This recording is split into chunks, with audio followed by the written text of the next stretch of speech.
Hello and welcome everyone, you watching E24। मैं आपके साथ सिद्धांत। So today I have one of the most craziest content creator, supremely talented actors, और वो कहते हैं ना कि एक ऐसा इंसान जिसके अंदर हजारों किरदार प्ले करने की ताकत हो। ये दोनों परफेक्ट एग्जाम्पल उस चीज का भी हैं। आज हम बात करने वाले हैं इनकी सीरीज रफ्ता रफ्ता के बारे में। So let's welcome Bhuvan Bam and Srishti Ganguly. Welcome to E24। वाह वाह, बड़ा अच्छा इंट्रो, बढ़िया था हैं? ऐसा लगा कि कुछ उखाड़ा है। हाँ। तो इंट्रो तो छोड़ो, लेकिन जो बात मैं कहने वाला हूँ कि सीरीज फाइनली आ गई है। इतने टाइम से मैं खुद पर्सनली क्लिप्स देख रहा था, मुझे बहुत मजा आ रहा था। मैंने तो इंतजार किया, मैं देख नहीं पाया, लेकिन ऑडियंस का जब मैं रिसर्च कर रहा था, मैंने देखा ऑडियंस का भर भर के प्यार मिल रहा है। ये जो क्या कहते हैं, चटपटी नोक झोंक है आपकी। तो कितने डीएम्स आप लोग के पॉपअप हो रहे हैं? मतलब क्या बहुत हो रहे हैं डीएम पॉपअप। मेरे साथ तो खैर लफड़ा चल रहा है, मेरे इंस्टाग्राम के डीएम ही नहीं चल रहे मेरे साथ। बड़ी यही कंप्लेन कर दो इंस्टाग्राम को। हाँ, अगर इंस्टाग्राम वाले देख रहे हैं तो मैं आपको बता दूं, पिछले 2 हफ्ते से मेरे डीएम ही नहीं खुल रहे।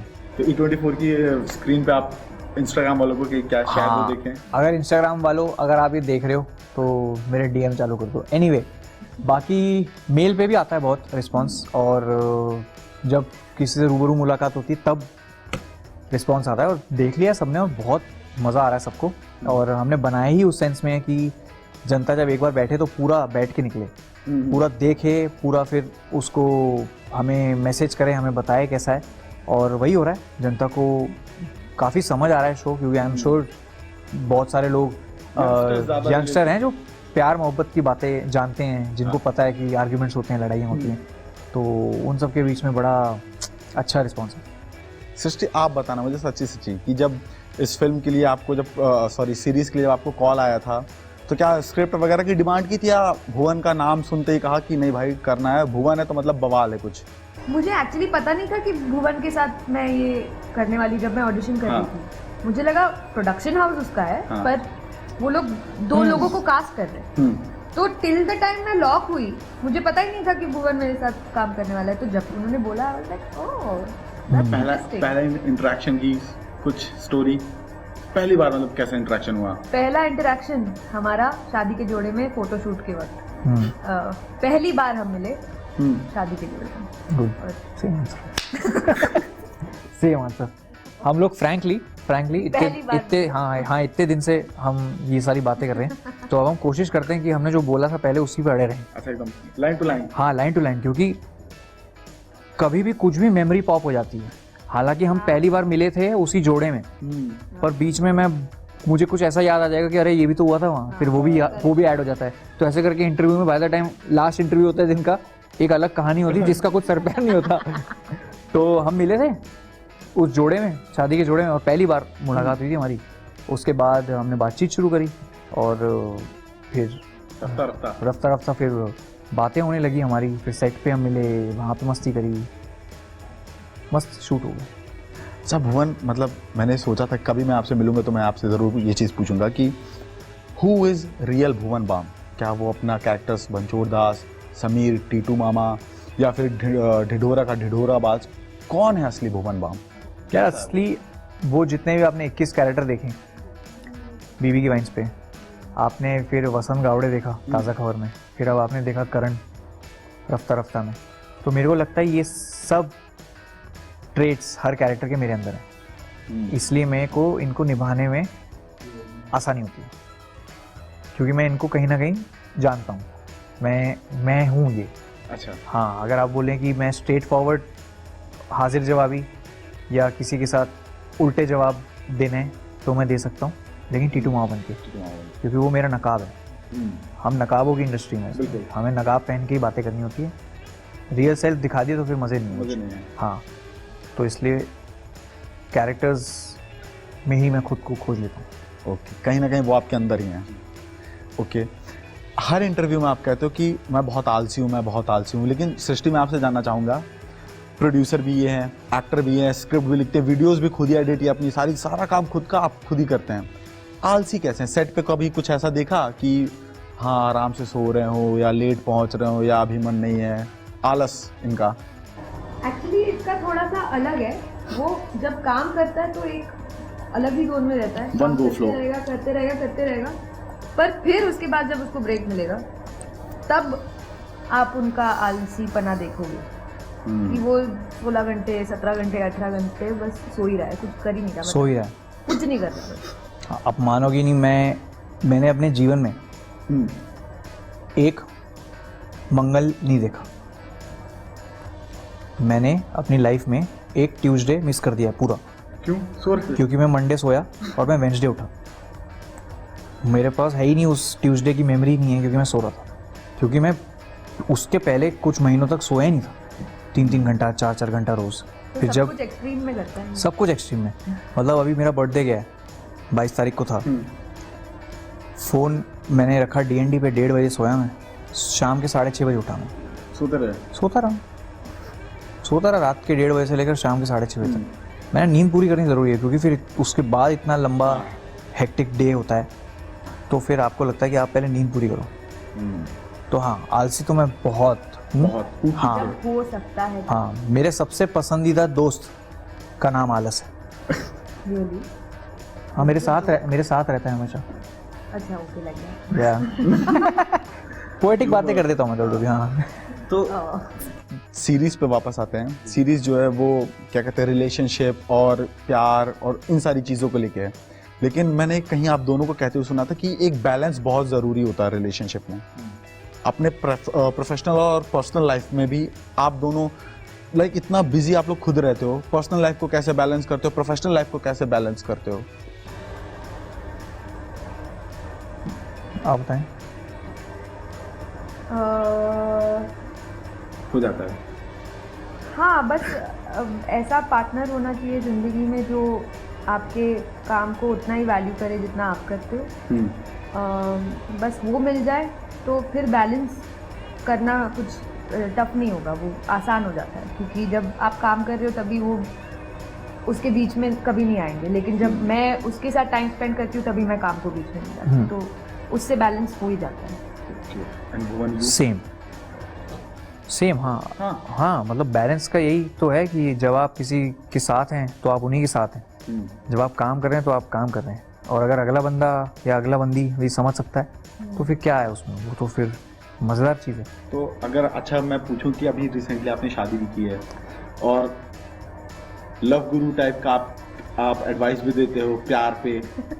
हाँ। आपने कहाँ देखा मुझे ये? बहुत जगह देखा है, मैंने बहुत जगह देखा है ये कि प्यार पे आप स्पेशल एडवाइस देते हो। अरे कोई पूछ लेता है तो मैं बता देता हूँ। तो चलिए मैं भी पूछ लेता हूँ। गया।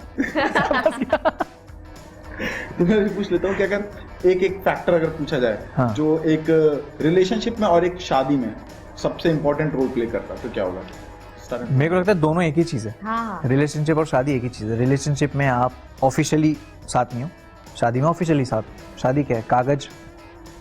कागज ही तो है, साइन किया तब जाके आप डिक्लेयर्ड एज हस्बैंड वाइफ। बहुत सारी जिम्मेदारी, जब एक हस्बैंड वाला और एक वाइफ वाला जब टैग लग जाता है तो बहुत सारी जिम्मेदारियां भी आ जाती हैं। बिल्कुल आ जाती हैं। But that also stands true for people who have lived separately और फिर शादी के बाद वो लोग साथ में, फैमिली साथ में रहते हैं।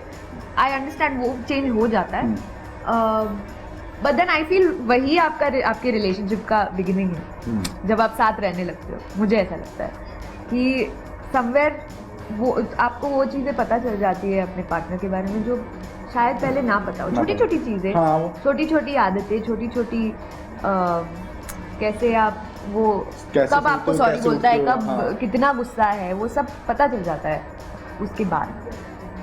सो हाँ, coming back to the question from the love guru, क्या एडवाइस? यार किस चीज़ का एडवाइस चाहिए, मेरे को समझ नहीं आ रहा। क्या एडवाइस चाहिए, एग्जैक्टली क्या एडवाइस चाहिए? एडवाइस कोई एक फैक्टर जो आपको लगता है कि ये फैक्टर एक रिलेशनशिप में होना चाहिए जो उसको वो स्पार्क बैलेंस बनाए रहे, सारी चीज़ें अच्छे से चलती रहे। सेल्फ रिस्पेक्ट होना चाहिए आपके अंदर, और आपका ईगो आप दुनिया में किसी के साथ भी दिखा दो। आप जिस व्यक्ति के साथ अपना जीवन बिताना चाहते हो आप उसको ना दिखाएं ईगो नहीं आना चाहिए प्यार मोहब्बत के बीच में। रिलेशनशिप खाली ये नहीं होता कि लवर्स का रिलेशनशिप होता है, दोस्तों का भी होता है। बिल्कुल, कोई किसी भी रिलेशनशिप में ईगो नहीं आना चाहिए बीच में, और सेल्फ रिस्पेक्ट भी मेंटेन रहनी चाहिए। तो ये एक चीज़ है जो जितना जल्दी आप समझ लें उतना बेहतर। अच्छा, जैसे कि अगर मैं पूछूं कि बहुत बड़े बड़े स्टार्स के साथ आपने काम कर रखा है, वो शाहरुख खान हो या सलमान खान, बिग बॉस पे भी आप गए हुए थे, फिर T2 टॉक्स के शो में आपने अभी राजा मौली सर के साथ भी आपने आए। तो जब कभी अकेले आप होते हो रात में, कभी तो एक थॉट आता होगा कि अभी मैंने शुरू किया था और पता नहीं कैसे सारी चीज़ें अलाइंड हुई इतनी परफेक्ट वे में, आई एम हियर, या दिल्ली में यहीं पे आपने सब कुछ सीखा, पले बड़े, यहाँ पे जब आज निकलते तो ऐसा लगता होगा ना कि ये वही गलियां हैं जहाँ मैं पहले इस तरह से घुमा करता था, now I can not. I do. How? मैं सब जगह घूमता हूँ, जहाँ पहले घूमता था वही अड्डे हैं सेम। हाँ। सब कुछ सेम है, जाने का तरीका अलग है, जाने की टाइमिंग अलग है। अक्सर अब मैं रातों में निकलता हूँ बाहर। रात मतलब रात 12 बजे के बाद। अब सबको पता चल गया। अब तो पूरा तरीका सारे आएंगे। नहीं, पर तरीके लगे ना। वहाँ मैं जाता हूँ, अलग अलग तरीक़ों से जाता हूँ, पर ऐसा नहीं लगता कि क्या हो गया है, ये बढ़िया हो गया है, ये ऐसा हो गया है। खुद नहीं अभी समझ पाया हूँ मैं कि ये कैसे हुआ है। फ्रैंकली थॉट्स मैं पूछ रहा था कि जो आते हैं, मैं सोचता ही नहीं इन चीज़ों के बारे में। मैं ये कहता हूँ कि अगर यहाँ तक इन तक पहुँच गई है ये खबर, इनको अगर पता चल गया कि मैं कुछ करता हूँ, तो मतलब वो कुछ तो हुआ है। कुछ तो हुआ है मतलब। हाँ। क्या करूँ अब बैठ के, अब ज़्यादा इस पर सोच विमर्श नहीं कर सकता मैं। हाँ। अब क्या कर सकता हूँ, इसको और बेहतर कर सकता हूँ।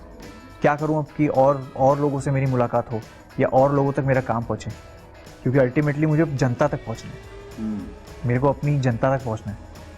140 करोड़ ज़्यादा 150 के आसपास है। हाँ, मतलब आपको पता ही है। हाँ। तो उतनी जनता के साथ सामने पहुँचने के लिए ये तो खूब काम है। तो अभी बैठ के आते हैं थॉट्स ये वाले, पर ये वो वाले थॉट्स आते हैं कि चलो अगर अब इन्होंने देख लिया तो अब इसको और कैसे बेहतर करूँ ताकि उन तक पहुँचूँ, ताकि फिर उन तक पहुँचूँ। वो एक साइकिल है जो कभी एंड नहीं होता। ओके। T2 टॉक्स का पहला एपिसोड शाहरुख खान, आपके एक सीरीज T2 टॉक्स एक सीरीज है जिसमें पहले एपिसोड में शाहरुख खान आए थे।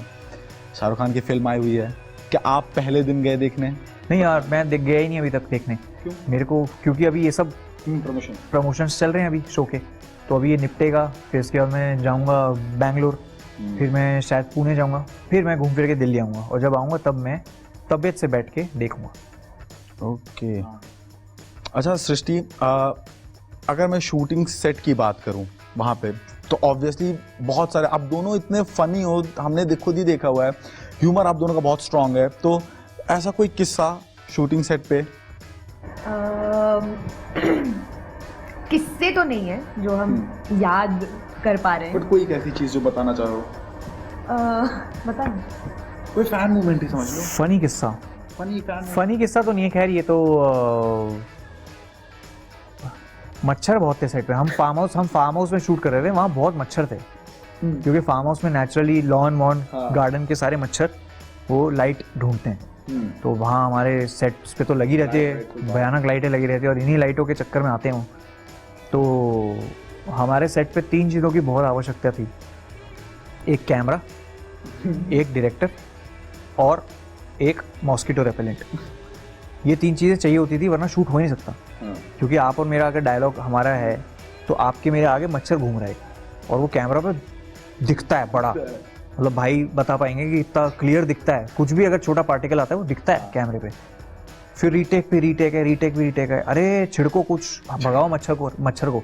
तो सुबह के 1 घंटा यही होता था, हम बैठे हुए लाइनें याद करके पागल जैसे, और हम खुद में ही रिहर्स कर रहे हैं, इतने में कोई मच्छर खा लिए। मजेदार। पर हाँ, jokes apart, these were the jokes. या फाइनली रफ्ता कपल्स की तरफ से एक मैसेज E24 के ऑडियंस को आप क्या देना चाहेंगे? क्या देना चाहेंगे? ये देना चाहेंगे कि प्लीज़ हमारा शो रफ्ता देखिए, बहुत ही मज़ेदार शो है। मैंने खुद 3 बार देख ली है, मैंने खुद एक्टिंग भी की है, पर मुझे स्टोरी पता है, फिर भी मैंने 3 बार देखी है, तो मतलब कुछ तो बात होगी। तो प्लीज़ देख लो। बहुत क्यूट है, हम दोनों बहुत क्यूट हैं, और बहुत अच्छा काम किया है, सबने मेहनत से किया है। तो प्लीज़ Amazon शॉपिंग ऐप पर जाइए और Amazon मिनी टीवी पर रफ्ता देखिए। It's out for you, please watch. क्योंकि फ्री है। फ्री है, मेन चीज़। क्योंकि फ्री है। फ्री की चीज़ें कभी नहीं छोड़ना, कभी नहीं छोड़ते। फ्री की चीज़ें कभी नहीं छोड़ते, स्पेशली जब ऐसी कोई सीरीज़ आए हो। बिल्कुल छोड़ने की जरूरत नहीं है, शो आ चुका है, जाके देखिए मिनी टीवी पर, रफ्ता रफ्ता नाम है। और उसके अलावा भी प्यार से रहिए सबके साथ, प्यार मोहब्बत बांटिए, नफरत सब जगह है, प्यार आपके अंदर है, उसको छानिए फिर उसको बांटिए। Thank you so much Thanks, bhai. for being on E24 and all the very best for the series. Thank you भाई।